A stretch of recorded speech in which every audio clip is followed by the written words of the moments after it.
Bonjour, dans cette vidéo, nous allons apprendre à diviser par 10, par 100, par 1000 mentalement.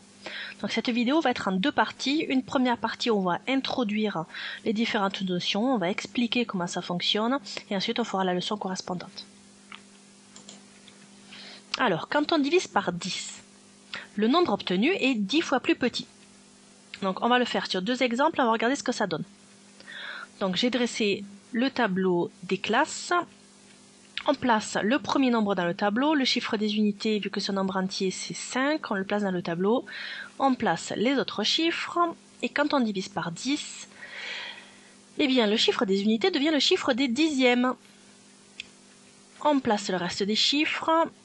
Vu que 8 devient le nouveau chiffre des unités, la virgule elle est juste après le 8. Cela signifie que 2785 divisé par 10, ça donne 278,5. On fait la même chose pour le deuxième nombre. Le chiffre des unités, c'est le 3, dans 93,4. On le place dans le tableau. On place les autres chiffres. Et vu qu'on divise par 10, le chiffre des unités devient le chiffre des dixièmes. On place les autres chiffres. La virgule, elle est forcément après le chiffre des unités, donc elle vient juste après le 9. Et du coup, notre réponse, c'est 9,34. Alors, on va regarder nos deux résultats. Vu que ici c'est un nombre entier, la virgule elle était ici après le 5 et dans le résultat elle est juste avant le 5. Là la virgule est juste après le 3, dans le résultat elle est juste avant le 3. Donc en fait, quand on divise un nombre par 10, ça revient à décaler la virgule de un rang vers la gauche. Quand on divise un nombre par 100, le nombre obtenu est 100 fois plus petit. On va le refaire sur deux exemples. On place le nombre dans le tableau. Le chiffre des unités devient le chiffre des centièmes puisqu'on divise par 100. Donc le 5 des unités, on le place ici dans la colonne des centièmes. On complète et du coup la virgule elle vient là juste après le 7 puisque c'est le nouveau chiffre des unités. On écrit la réponse. On fait la même chose avec le deuxième nombre. Le chiffre des unités, c'est le 3. Il est ici. On place les autres chiffres. Et vu qu'on divise par 100, le chiffre des unités devient le chiffre des centièmes. On place les chiffres. Attention ici, vu qu'on n'a pas de chiffre des unités, il faut rajouter un 0. Et la virgule, elle vient ici, juste après ce chiffre des unités. Et du coup, la réponse, c'est 0,934. Alors, on va observer les deux nombres. La virgule était juste après le 5. Elle vient juste avant le 8. Là, elle était juste après le 3. Elle vient juste avant le 9. Donc, en fait, cela revient à décaler la virgule de 2 rangs vers la gauche. Donc, quand on divise par 100, le chiffre des unités devient le chiffre des centièmes.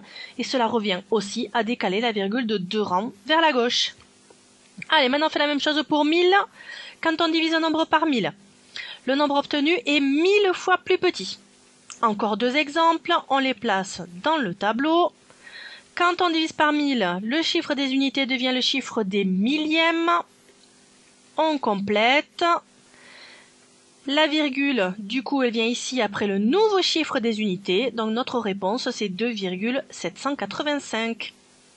Deuxième nombre. Le chiffre des unités, c'est le 3. On place les autres chiffres. Le chiffre des unités devient le chiffre des millièmes. On complète avec les autres chiffres, mais ici on a deux cases vides pour aller jusqu'au chiffre des unités. Et du coup, on va compléter avec des zéros. On pense bien mettre la virgule dans la colonne correspondant au chiffre des unités. Et on écrit notre réponse. Donc on trouve 0,0934. Donc on remarque, comme précédemment, sur le même principe, on remarque que lorsqu'on divise par 1000, cela revient à décaler la virgule de 3 rangs vers la gauche, puisque le chiffre des unités devient le chiffre des millièmes. Alors, on regarde. Donc là, la virgule était juste après le 5. Elle passe juste avant le 7. Donc, on a bien décalé 2-3 rangs vers la gauche. Ici, elle était juste après le 3. Et elle vient juste avant ce 0-là. Donc, on a bien décalé la virgule de 3 rangs vers la gauche. On va maintenant faire la leçon correspondante. Donc, dans la feuille de leçon, on complète en couleur comme moi. Donc, petit 3, division par 10, 100 000. Propriété. Donc, diviser un nombre par 10 revient à décaler la virgule de 1 rang vers la gauche. Le chiffre des unités devient le chiffre des dixièmes puisqu'on divise par 10. Cela revient aussi à multiplier le nombre par 0,1. Donc ça, on l'a déjà vu dans le chapitre sur la multiplication. Diviser un nombre par 100 revient à décaler la virgule de 2 rangs vers la gauche. Et le chiffre des unités devient le chiffre des centièmes. Cela revient aussi à multiplier le nombre par 0,01. Ensuite, diviser un nombre par 1000 revient à décaler la virgule de 3 rangs vers la gauche. Le chiffre des unités devient le chiffre des millièmes. Cela revient aussi à multiplier le nombre par 0,001. Alors, on le fait sur 3 exemples. C'est parti. 45 divisé par 10. Alors, première chose, on peut remarquer que 45 peut s'écrire aussi 45,0 puisque c'est un nombre entier. La virgule, elle est là, on a dit. Divisé par 10, ça revient à décaler la virgule de 1 rang vers la gauche. Donc, si on la décale de 1 rang vers la gauche, elle vient juste avant le 5 et on trouve 4,5.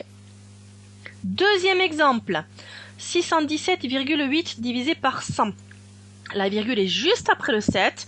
Si on la décale de 2 rangs vers la gauche, elle vient juste après le 6. Donc on a bien ici décalé la virgule de 2 rangs vers la gauche. Dernier exemple, 37,26 divisé par 1000. Divisé par 1000, ça revient à décaler la virgule de 3 rangs vers la gauche. Donc là, si on la décale de 1 rang, elle vient juste avant le 7. Si on la décale de 2 rangs, elle vient juste avant le 3. Et si on la veut décaler de, la décaler de 3 rangs, on est obligé de rajouter 2 zéros. Donc la virgule, elle était après le 7, on la décale de 1 rang, elle vient juste après le 3, on la décale encore, elle vient juste après ce 0-là, et on décale encore, elle vient juste après le premier 0. On l'a bien décalé la virgule de 3 rangs vers la gauche.